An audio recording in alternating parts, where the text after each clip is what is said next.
and welcome back for another roundtable talk here on DR Sports. This is a show where we have the real fans discussing the real hot topics. Let's go around the table. We've got Parisian and Londoner here, big PSG fan as we know.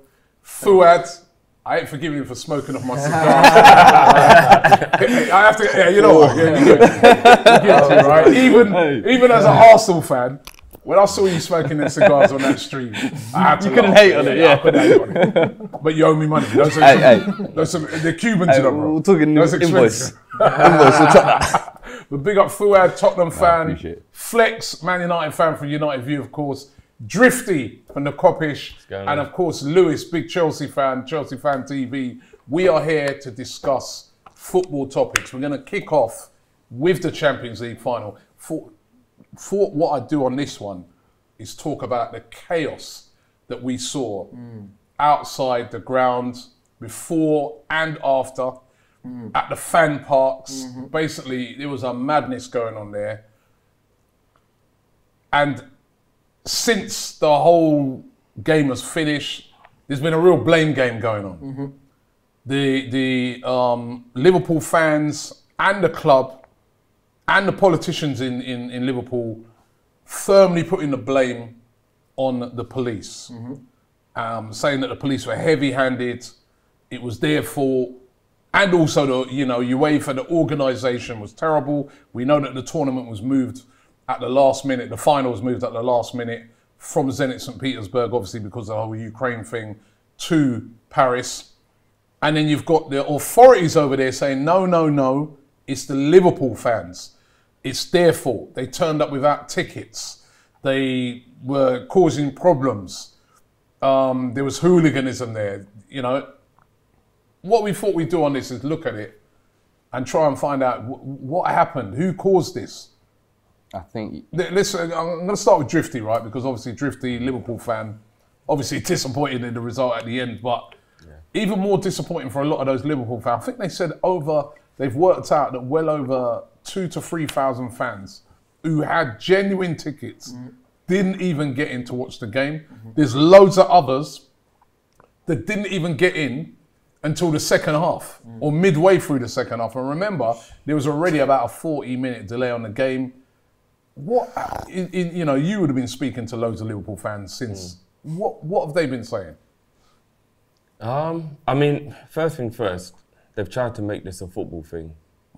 Even at the cinema, people try and get in without tickets. So they need to stop trying to make this a football thing. Like, that happens everywhere. Music, concerts, everywhere. So it's not a football thing. I know a lot of people have tried to go football, hooligans, boom. So let's just clear football's name on that because everybody does that all the time. I've seen a lot of footage that there were locals who were just climbing over the fence. It wasn't Real Madrid or Liverpool fans, it was locals. So straight away that means that it's, you know what I mean, it's literally combination of everybody who was there maybe trying to get in. And I've spoke to a couple of people who went, even people like Paul from Redmen who I would respect his opinion because he was there. He said the police were just way too heavy-handed. If you've got a gun in the face of a football fan who's trying to get in or get out of a stadium, that's madness. I mean, I'm not even gonna go there. But yeah, I mean, even Jason McAteer, when we did the parade on the Sunday, he was talking in the build-up, and he kind of got really emotional, and I had to give him a minute because he doesn't know if it was locals or not, but his wife was actually mugged and his son was assaulted, and he got really emotional. So I just think it was just madness all round, and I really think it's unfair that they're trying to stick it on the Liverpool fans because everybody knows that there's loads of people who try and put things on Liverpool fans from the past, which has clearly been proved wrong. There's a stigma there that is just completely unjust. And people even make jokes about it, and it ain't funny. People died. Do you get what I'm saying? It ain't funny. And listen, I'm going to have to sometimes in this interview play like a devil's advocate, right? By saying some of the things that people have said to me, right? I'm not even in agreement with these things, but we have to ask the question because there'll be people who'll be watching the video will ask the question. So a common question that's been asked by a lot of fans is, how comes that didn't happen in the Real Madrid end? Why is it it was all at the Liverpool end? Why is it all that trouble happened with the Liverpool fans and not the Real Madrid fans who were also trying to get in? Yeah, I was going to say It happened to the Real Madrid fans. But the majority of what we saw is the Liverpool fans. Is that because the media are pushing Yes. that the majority of what we're seeing is... I've seen videos of Real Madrid fans trying to storm the gates as well. I do want to add as well, European police always have a habit of being much more heavy-handed with English fans. Like Spanish police is another big example of it. English fans always get attacked by Spanish police there. French, like I've heard talks about PSG away being very hard for Chelsea fans in the past. Of course. I think Italian as well. I do think it comes with our reputation about football hooliganism back in the 80s and the 70s, but it's still coming on to natural day football where you go to a game like, let's say, Barca away for something or PSG away. The police are just going to be heavy-handed full stop with you. Like, they're going to be rough with you. They're going to take any chance to try and hit you or anything like that. So I do think that plays a factor into it too, but it is also a case of, I think if you have a blame game, it's usually everyone that's involved in the blame that has some sort of responsibility in it. It's just everyone trying to figure out who's more to blame than the other one. I think it's a variation of that. Let me get prisoner on there. Obviously, you're French. Yeah, shameful. Right? You're from Paris. Yes. You're a PSG supporter. You know about... I mean, are the police heavy-handed over there? Yes, indeed. That's not entirely true what you said. Of course, the English fans, there's this hooliganism reputation or whatever, but it happens week in, week out in the French league. That's why our away fans are not even entitled to travel away for away games. The French authorities, they don't know how to handle 300 PSG fans on a game in Rennes or Lille or whatever. So what they just say is they cancel the away game. There's no away fans PSG. No, in some games, but for example, the Marseille game, right? The tough games, Lyon or whatever. There's a big rivalry. Yes, they say no. We don't want to be bothered by organizing the away fans travel, etc. So we just cancel everything. That's crazy. You can. That's what we're suffering from this actually for few seasons now, and it's well known that in France the police is treating football fans like criminals, and that's just a fact. They have had a lot to do with it. I mean, I saw the scenes at that Saint Etienne game at the weekend, and that was crazy. I mean, you know, fans storming the pitch, throwing fireworks at people and stuff like that. There's been incidents at Nice. They've Marseille, Nice, Lyon, everywhere in the league, every game pretty much. But this is just few fans that are doing this kind of stuff. But in general, football fans in France are considered by police like criminals. So basically, like what happened to the Liverpool fans or the Real Madrid fans, getting tear gas for no reason, getting kicked by the police. Obviously, the organization is sorry to say, that's the only word I can think of, is a shit show, and it was a shit show. I don't know about the UFA, if they should be blamed by this. I don't really know. Apparently there's an investigation as well, independent investigation. They should. So, but for example, what the French minister said, well, he blamed the Liverpool He fans. blamed the Liverpool fans, not directly, but said something in French, which is the equivalent of, with some type of English fans, we know how it happens every time. I think that's easy to do, though. Again, I think they do not assume their responsibility here. Can be even the staff from the Stade de France, the stewards, can be the UFA, can be the French authorities, the French police. But to be fair, when I saw this, I was not really surprised. I was not really surprised. I felt sorry for you guys, but we are experiencing in France for years. For years, it can be with protests, it can be with football, it can be for everything, and I think it should change. But what about just before I get to Fuad, what about the other thing that I noticed about that whole situation is that there seems to be a lot of local people around trying to get into the stadium. There was lots of, like what Drifty just said. There are lots of reports of people being robbed by locals. There's actually footage of it. By locals. Where did all these locals come from? Stade de France is in Saint-Denis. It's not in Paris. They advertised it as being the final in Paris. It's not Paris, it's the suburbs of Paris. So obviously it's not the beautiful postcard that you're thinking of with the Eiffel Tower and everything. It's a tough area anyway. So I don't know what happened here. Again, it should be a minority of kids that were here just hanging around. They were like, you know what, let's just grab this opportunity and that's it. But again, they mixed with the fans, and I don't know what happened. But obviously, Saint-Denis is not Paris, so it's slightly different. But yeah, I mean, the authorities should have known. They should have expected this kind of situation, to be fair, and prevent this beforehand. Because they know the surrounding, they know the area, they know the fact that it's the biggest sport even in the world. I think it's bigger than the Super Bowl as well. So if you are taking this even back from Russia, obviously I think they were aware of this 2 months before the event, so they had like 2 months or something like that to plan ahead. This is really amateurish. This is shocking. You Fuad, you were just about to say UEFA should take some blame. I think both the police and UEFA, I think it's the lack of accountability to just say, oh, it's Liverpool fans, it's disorganised fans, or it's hooligans. It's just kind of lazy for me. You knew the Champions League was coming, and I think there's a difference between the police treating, let's say, French fans, for example, who fight in relegation, or there might be a rivalry. Exactly. This is a Champions League final event. This is meant to be a celebration of the biggest event.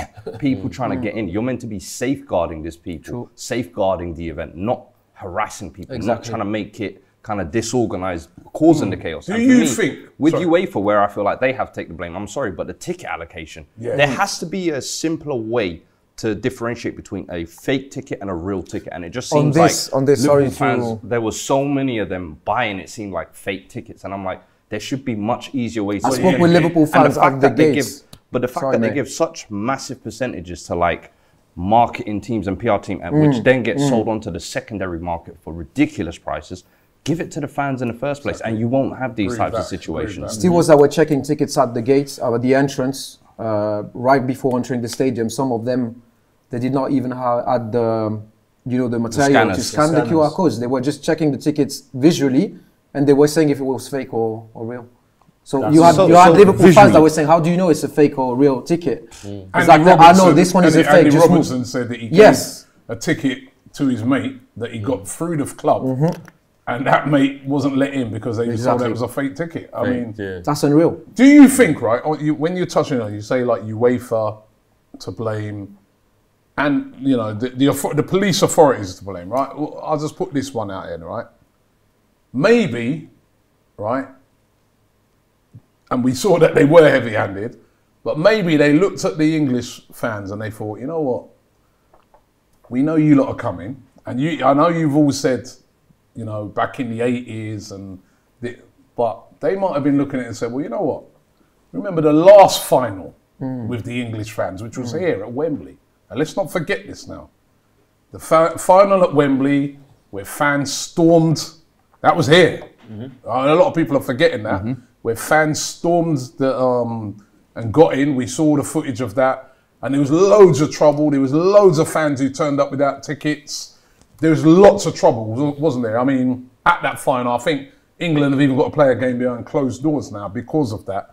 Do you think that those police and authorities over there were looking at it and said, yeah, when you come here, we're ready for you. But we're ready for you. So hence why they were so heavy-handed. It doesn't even sound like they were ready for them because the way they handled the whole situation. Literally. And I get what you're saying, but it's kind of ironic because like Liverpool fans are the one fan base that doesn't claim England. So it's like, I get the whole thing with everything. Yeah, but that's interesting. For fans over, for the authorities over there. They do the whole stuff, especially in France, mate. They don't make the difference. There's like 100,000 Liverpool fans, English fans, touching down in Paris. And we're ready. A French policeman. Because we saw what happened at the Euros final. Let's not forget that. We saw what happened there. We saw those scenes, and it ain't happening here. We're ready. If you go into something looking for problems, you'll find them, though. Do you know what I mean? And most of the time, they're not even there. You just think you found them. Like, that's just in life in general. You can't. I mean, there was no problems when City and Chelsea played in the final. And that's all English. There was no problems when we played in Madrid against Tottenham. There was no problem. Like, that's just, they could never claim that. Because that's two English finals. And there was no problems. It was smooth. Everything was cool. So. Do you think, Flex, I'm going to ask you this, right? You of course, as well, been to finals. You've been all over Europe, in particular, watching Man United play, right? Do you think sometimes our fans do have a part do have to take some of the blame sometimes, or do you, in the whole, when you look on it, you see heavy-handedness from a lot of the police abroad? Maybe still got this reputation of fans of a bygone time in their head. Overall, when I'm looking at this situation, I'm seeing the Parisian police use excessive force to try and deal with a situation that can be dealt with in a completely different way. But they have the means by power and legally have the power to use tear gas in them situations, to use batons pepper spray and these things like that. And they don't get held accountable for their actions. So I think if that police force or that organisation knew that on top of them was saying, we've got a whole load of foreigners coming into our country, if you do X and you do Y and don't treat them in a certain way, there's going to be huge ramifications with the British government, with this, with that. If those ramifications were there, I think it's held in a completely different way. I experienced something when I went to Brazil, with something with the police and how they look after tourists and stuff like that. And one thing that the police were saying to me was that we can't have a British person on our soil have harm come to them, because there's ramifications with that. So I think that's a big part of it, that care of we can do this and we'll be okay, because all that's going to happen is we'll get backed by our government, which seems to have happened. UEFA are going to back us, which seems to have happened, so that they get off scot-free. Now, I look at some of these situations as well, and it's like sieving for gold a little bit, where there's something in there somewhere. Of course, I've been away following Manchester United for a long time, European aways, you've done it. I'm sure we've all kind of seen that situations where, yes, there are a minority of fans that can get wildly drunk and disrespect the area and disrespect the culture and not have a care in the world. But I think like what Drifty said though, and I side on it with that, there's no football rivalry involved in this. For me, when you see 9-year-olds children being pepper sprayed with their parents, you can't tell me that there isn't a better way to be dealing with it, and that the accountability shouldn't be there. Like Drifty said, that's a really good point. When there's concerts of high demand, when there's even as basic as the cinema down the road, do you know what I mean? Any occasion, event, yes, the exclusivity for tickets and usually the demand completely outweighs the supply. Do you know what I mean? That always happens. But they have to be ready. But to answer something that needs to be looked at as well. They definitely, it's 100%. And that's a wicked point what Fuad said. You know, but even so, even if you increased it, there's still, you know, you look at when you said there was 100,000 Rangers fans went to like the demand's always going to outweigh the supply, but you can still bring it down by assessing that. If you've got literally everybody there, you know what I mean, has got no chance of getting in because they've hardly issued any tickets in the first place. I mean, you know what? I always think back to the same stadium when Arsenal played there. We played in Paris as well. And how I went to that final. Me and my brother went to that final. And if I tell you the story of how I got my ticket, is that at that time, I used to work as a surveyor, and my boss at the time, his daughter worked for ITV, who were covering football. And right at the start of the, I think it must have been about either January or December, he said to me, he goes, my daughter's got 2 tickets, which she doesn't even like football, but she's been given them because she's at ITV. Do you know anyone who wants to buy them? Right? At that time, I had no, Arsenal weren't even playing well. I thought we got no chance of getting there, but I thought, it's in Paris, I'll buy them. Yeah. And it just so happened that we made it all the way to the final, and I was there at the final. Now, luckily, those tickets came to me, an Arsenal fan, and my brother, Arsenal fan, but that means it could have been anybody. And then you go to these events, and there's all these corporate people there. I was looking at that final, all these YouTubers there, and TikTokers, and all that. Of all various different clubs. I'm not saying, I'm not trying to be, you know, funny and say they shouldn't get those tickets, but those tickets should be in the hands of Real Madrid fans and Liverpool fans. They should be the last people. And it just seems to me a lot of times at these events that, you know, these big finals, not enough tickets goes to the real fans. That then opens it up to the forgers to then say, oh, you know what? I know there's going to be 100,000 Liverpool fans in Paris. They're going to want tickets. I can sell these. I can do a load of fakes, sell them for £1 each. You know, and it must be heartbreaking when you get up to the front of that queue now, and find out that the ticket that you got is fake. I mean, There's nothing that's worse. a UEFA thing. There's nothing worse. But that's a UEFA thing. I agree with you guys. To me, that's a UEFA thing. They've got to allocate more tickets But that's the to thing. the fans. It's not about the fans anymore. Like, use the last Champions League final, for example. We were all still in the state of lockdown. You was at that final, wasn't you? Yeah, but we was meant to be at Wembley initially. But because of the COVID laws surrounding England at the time, they couldn't get all their sponsors in. So they moved it to Portugal instead. And again, when it was literally an all-English final, you could just literally have it on the in doorstep. Porto, And there could have been more Chelsea fans, there could have been more City fans, there could have been a wider allocation ground, but they weren't able to get all their sponsors in, so they moved that at the detriment to the fans. Like, we've seen numerous Champions League finals where about 20-30% of the tickets go to both sets of fans and they have to split it between themselves, and the rest all go to sponsors. Even though like UEFA still run this for the fans thing that they did after the Super League announcement and everything, but it's all for show. Like, this football isn't about fans anymore, it's about profit. That's the way it's been for 10 years. That's a great point there. Listen, now, isn't it? thank you very much, guys. I want to put it out there to you guys. You know, let's hear from you in the comments. Who do you think was at fault for this? How can we solve this? How can we stop these sort of issues from happening again at a major final? Like somebody, I can't remember which one of you guys said, you don't see this at the Super Bowl, do you? So why are we seeing this at things like major finals, footballing events? Why are they so poorly organised by the looks of it? Let us know in the comments below. Like this video and don't forget to subscribe here to DR Sports.